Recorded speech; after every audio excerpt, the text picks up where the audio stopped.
नमस्कार दोस्तों, मैं मोहित कंप्यूटर हिंदी नोट्स .com से। तो दोस्तों, इस वीडियो से हम एक नई वीडियो सीरीज़ की स्टार्ट करने वाले हैं जिसमें हम MS एक्सेल 2013 के बारे में जानने वाले हैं। MS वर्ड 2013 को हमने पिछले कुछ वीडियोस में पढ़ लिया था, उसकी पूरी प्लेलिस्ट आपके लिए यहाँ पर मौजूद है। मैं उसकी लिंक आपको डिस्क्रिप्शन में दे दूंगा।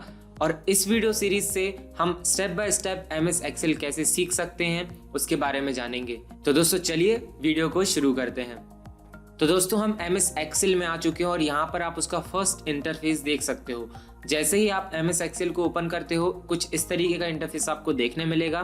तो दोस्तों, मैं आपको पहले बता दूं कि जो हमारी ये वीडियोस होने वाली हैं वो बेसिकली DCA PGDCA को टारगेट होने वाली हैं, यानी कि उनके जो सिलेबस के हिसाब से मैं यहाँ पर आपको पढ़ाऊँगा।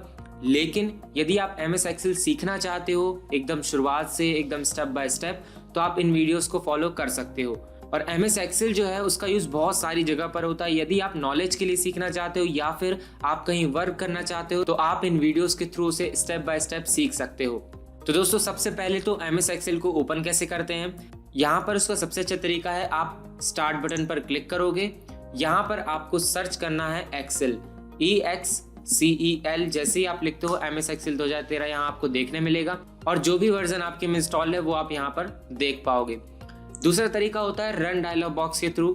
जैसे कि हम MS वर्ड को ओपन करते थे विनवर्ड टाइप करके, ऐसे ही हम रन डायलॉग बॉक्स को ओपन करेंगे, विंडो की +R प्रेस करेंगे, इस तरीके का बॉक्स आपको देखने मिलेगा और यहाँ पर हमें टाइप करना है एक्सेल।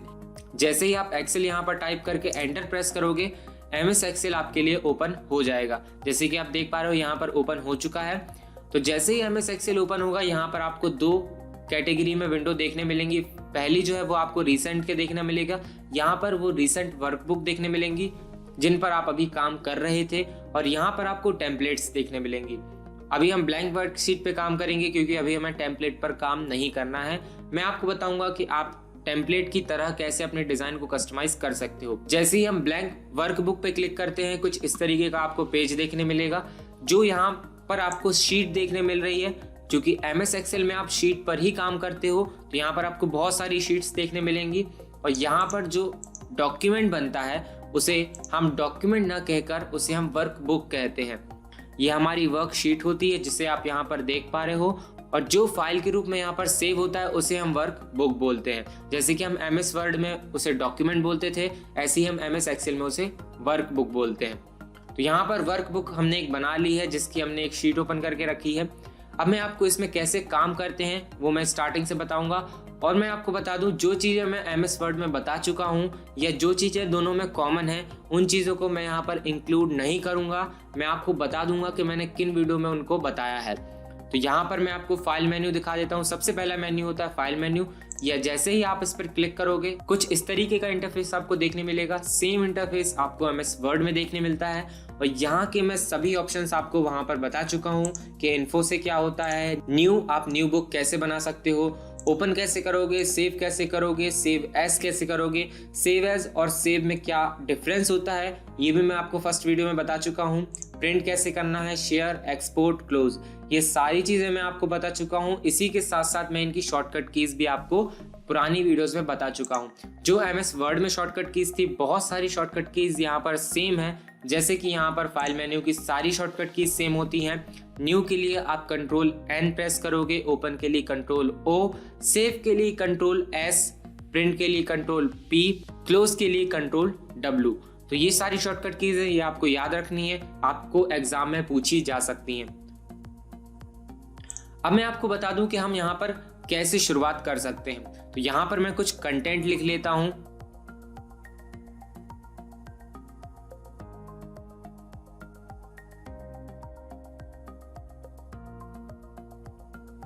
तो दोस्तों, जैसे आप देख पा रहे हो यहाँ पर मैंने कुछ कंटेंट टाइप कर लिया है। तो इस तरीके से हम यहाँ पर कंटेंट लिख सकते हैं। यहाँ पर हर एक सेल में मैंने यहाँ पर डेटा को फिल कर दिया है। तो दोस्तों, सबसे पहला यहाँ पर फॉन्ट सेक्शन होता है जो कि हम MS वर्ड में पढ़ चुके हैं, लेकिन मैं आपको यहाँ पर फिर से थोड़ा बहुत इसके बारे में बता देता हूँ। जैसे कि यहाँ पर पहला ऑप्शन है फॉन्ट चेंज करने का, इसके थ्रू आप फॉन्ट को चेंज कर सकते हो। सिंपल आपको डेटा को यहाँ पर सिलेक्ट करना है और यहाँ पर फॉन्ट को सिलेक्ट कर लेना है। जैसे आप फॉन्ट सिलेक्ट करते हो यहाँ पर चेंज हो जाएगा। इसके बाद आप यहाँ से साइज भी चेंज कर सकते हो, जो भी साइज आप रखना चाहते हो वो आप यहाँ से चेंज कर पाओगे। यदि आपको साइज मैनुअली बढ़ानी है स्टेप बाय स्टेप तो वो आप इन बटन्स के थ्रू बढ़ा सकते हो। बोल्ड करना है, इटैलिक करना है, अंडरलाइन करना है, ये तीनों ऑप्शन सेम है जो कि आप वहां पर टेक्स्ट के साथ करते थे, सेम चीजें आप यहाँ पर भी कर सकते हो। उसके बाद यहाँ पर ऑप्शन है बॉर्डर का। ये आपको पिछली बार देखने नहीं मिल रहा था क्योंकि बॉर्डर का जो ऑप्शन है वो यहाँ सेल के लिए दिखाया गया है। तो दोस्तों जैसे आप यहाँ देख पा रहे हो, यहाँ पर आपको लाइंस देखने मिल रही हैं। जैसे यहाँ पर आपको टेबल देखने मिल रही है, यहाँ पर वर्टिकल लाइन भी है और हॉरिजॉन्टल लाइन भी है, लेकिन ये एक्चुअल में लाइन नहीं है। ये आपके लिए एक गाइडलाइन दी हुई है जिनके थ्रू आप समझ सकते हो कहाँ पर आपको डेटा फिल करना है। यदि आप सेम इसी पेज को प्रिंट करते हो तो ये लाइंस आपको शो नहीं होंगी, ये टेबल्स शो नहीं होंगी, ये सेल भी शो नहीं होगा जब तक कि आप इसमें कोई बॉर्डर इंक्लूड नहीं कर देते। जैसे कि मैं यहाँ पर अपने टेबल को सिलेक्ट करता हूँ और यहाँ पर मैं बॉर्डर में जाके जैसे ही मैं बॉर्डर पे क्लिक करूंगा, यहाँ पर बहुत सारे ऑप्शंस आपको देखने मिलेंगे, बहुत सारी टाइप के आपको बॉर्डर यहाँ देखने मिलेगी। जैसे मैं यहाँ ऑल बॉर्डर्स पे क्लिक कर देता हूँ तो आप देख पा रहे हो यहाँ पर बॉर्डर इंक्लूड हो चुकी है। अब मैं यदि प्रिंट करता हूँ तो ये जो बॉर्डर है वो यहाँ पर प्रिंट होगी और ये एक टेबल के फॉर्म में शो होगा। यदि आप ऐसे ही उसको प्रिंट कर देते तो ये सिर्फ एक कैरेक्टर के फॉर्म में शो होता, यानी कि यहाँ पर सिर्फ आपने डेटा को फिल किया हुआ है। तो इस तरीके से आप बॉर्डर को डाल सकते हो। यदि आप उसे हटाना चाहते हो तो वापस से आप अपने टेबल को सिलेक्ट करोगे और यहाँ से आप नो बॉर्डर पे क्लिक कर दोगे तो बॉर्डर आपकी हट जाएगी। इसके बाद ऑप्शन है आपको बैकग्राउंड कलर का। यहाँ पर आप सेल में कलर फिल कर सकते हो। जैसे ही मैं यहाँ पर कुछ सिलेक्ट करता हूँ और यहाँ पर मैं कलर पे क्लिक कर देता हूँ तो वो कलर हमारे सिलेक्टेड एरिया में फिल हो जाएगा। तो इस तरीके से आप कलर भी फिल कर सकते हो। उसके बाद यहाँ ऑप्शन है फॉन्ट के कलर का।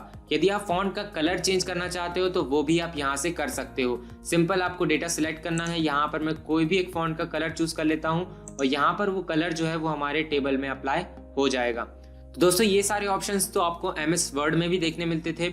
अगला यहाँ पर अलाइनमेंट का ऑप्शन देखने मिलता है। यहाँ पर आपको 6 तरह के अलाइनमेंट देखने मिलते हैं। MS वर्ड में आपको 4 अलाइनमेंट देखने मिलते थे, left, right, centre and justify. लेकिन यहाँ आपको 6 अलाइनमेंट देखने मिलते हैं क्योंकि ये एक टेबल भी है। जैसे कि मैंने आपको बताया था टेबल में यहाँ पर ज़्यादा अलाइनमेंट होते हैं, वैसे ही आप यहाँ पर भी बहुत सारे अलाइनमेंट देख पाओगे।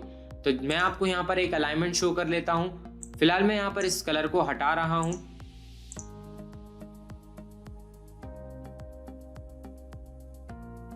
तो दोस्तों जैसा आप देख पा रहे हो मैंने एक सेल की साइज को बढ़ा दिया है और मैं यहाँ पर आपको अलाइनमेंट बताने वाला हूँ। तो यहाँ पर जो है पहले से यहाँ पर कुछ अलाइनमेंट सेट है जो कि है बॉटम अलाइन। यदि हम अपने इस टेक्स्ट को टॉप अलाइन करना चाहते हैं तो यहाँ पर वो ऑप्शन देखने मिलता है। जैसे हम टॉप लाइन पे क्लिक करेंगे, आप देख पा रहे हो हमारा जो टेक्स्ट है वो टॉप अलाइन हो चुका है। या हम इसको मिडिल में रख सकते हैं या फिर बॉटम में। इसके अलावा हम इसे लेफ्ट में रख सकते हैं, सेंटर में रख सकते हैं और राइट में रख सकते हैं। आप चाहो तो 2 अलाइनमेंट एक साथ भी यूज कर सकते हो। जैसे हम चाहते हैं यहाँ पर ये सेंटर अलाइन हो और यहाँ से भी सेंटर अलाइन हो, यानी कि वर्टिकल और हॉरिजॉन्टल दोनों में ये सेंटर अलाइन हो, तो हम दोनों में इसको सेंटर अलाइन भी कर सकते हैं। तो इस तरीके से आप 2 अलाइनमेंट यहाँ पर यूज कर सकते हो। यदि आप चाहते हो तो साथ में यूज कर सकते हो या फिर आप अलग अलग भी यूज कर सकते हो। तो इस तरीके से आप अलाइन करोगे किसी भी वर्ड को अपने किसी भी टेबल में। तो दोस्तों अगला यहाँ पर ऑप्शन देखने मिलता है ओरिएंटेशन का। तो दोस्तों यहाँ पर आप किसी भी वर्ड का ओरिएंटेशन सेट कर सकते हो। जैसे मैं यहाँ पर आपको ओरिएंटेशन सेट करके बता देता हूँ। यहाँ पर मैंने कुछ वर्ड सिलेक्ट किए, कुछ सेल सिलेक्ट किए और उसके बाद मैंने ओरिएंटेशन इसको एंगल कर दिया। तो आप देख पा रहे हो यहाँ पर ये एक एंगल में आपको वर्ड शो हो रहा है। यदि आपको हेडिंग कुछ अलग तरीके से दिखाना है तो वो आप इसके थ्रू कर सकते हो। बहुत सारे यहाँ पर ओरिएंटेशन मिल जाते हैं, आप हर एक को यूज करके देख सकते हो। यदि आपको इस तरीके का ओरिएंटेशन चाहिए तो आप इस तरीके का भी यूज कर सकते हो। बहुत सारे तरीके हैं जिनका आप यहाँ पर यूज कर पाओगे।